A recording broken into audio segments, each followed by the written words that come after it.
क्या आप जानते हैं कि आपका एक सब्सक्राइबर, आपका एक लाइक, आपका एक शेयर आपके लिए गुनाह जारिया बन रहा है। हम तो ज़िंदगी ऐसे गुजार रहे हैं जैसे हमने मरना ही नहीं है। मुझे तो हैरत होती है ऐसे लोगों के ऊपर कि हम मुसलमान होते हुए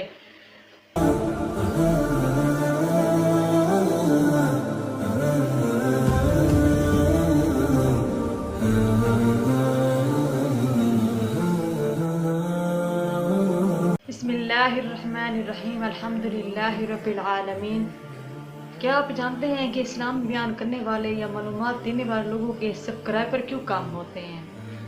आप यूट्यूबर को देख लें, आप अदाकारों को देख लें, आप नाच गाना करने वाले को देख लें, उनके फॉलोअर, उनके सब्सक्राइबर कितने होते हैं। उसकी वजह यह है कि हर घर में एक इंसान ऐसा ज़रूर होता है जो फहाशी और बेहयाई को प्रमोट कर रहा होता है।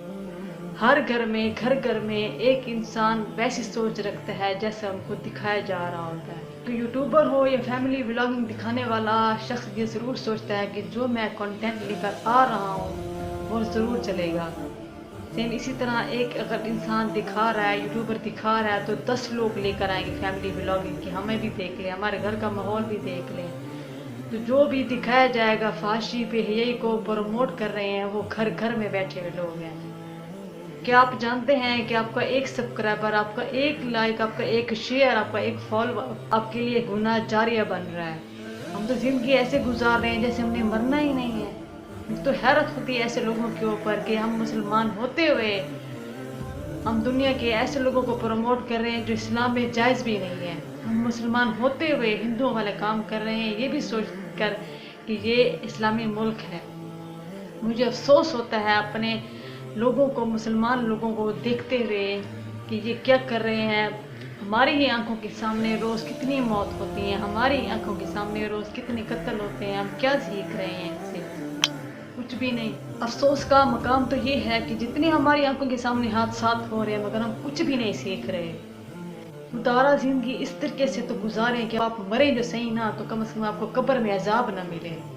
गुनाह जारिया अपने लिए ना पैदा करें, सदका जारिया अपने लिए पैदा करें। देखिए, मुझे लगता था कि मैं ऐसा क्या काम करूं कि मेरे पास ऐसा कोई ज़रिया नहीं है कि मैं सदका जारिया का काम करूं। तो मुझे लगा मैं मोटिवेशनल बन जाऊं, तो हो सकता है मेरी किसी एक बात से कोई एक इंसान अल्लाह के रास्ते पर आ जाए, तो वो मेरे लिए सदका जारिया बन जाए। कल को मैं अगर मर भी जाऊँ ना, तो हो सकता है मुझे कब्र में अज़ाब न मिल सके। तो आप भी ये सोच सकते हैं सदका जारिया। अगर आपके पास अल्लाह ने औलाद दी है ना, आप शादीशुदा हैं, तो अपने औलादों को अपने लिए खड़ा करें, उनकी ऐसी तरबियत करें कि वो कल को आपके लिए सदका जारिया बन सकें। मैं बार बार यही कहती हूँ, ये दुनिया है, जन्नत नहीं जो हम अपने अयाशों का सामान बना दिए। ये दुनिया है, जन्नत नहीं है। इसमें हमने अल्लाह को भी जवाब देना है, कल को आखिरत को हमें हिसाब देना है कि हमने ज़िंदगी कैसी गुजारी है। हम लोग फहाशी को, यूट्यूबर को, बेहयाई को प्रमोट करेंगे तो हम अल्लाह को क्या जवाब देंगे? मैं एक शख्स की वीडियो देख रही थी जो कहता था कि आज के वक्त में इस्लामी कॉन्टेक्ट को पसंद नहीं किया जाता। तो हमें ऐसा करना चाहिए कि हमें बार बार हर ऐप पर, हर जगह पर बार बार इस्लामी पोस्ट को डालना चाहिए ताकि लोग सिच आकर आखिर देख ही लें, और हो सकता है कोई एक इंसान भी राह रास्त पर आ जाए। जिन लोगों को आप प्रमोट कर रहे हैं वो वैसी सोच ही रखते हैं, हमारे यहाँ जैसी सोच रखते हैं वैसे उनको दिखाया जा रहा है। खुदारा खौफ करें, हम मुसलमान हैं, मुसलमानों वाले काम करने चाहिए, अल्लाह को भी जवाब देना है।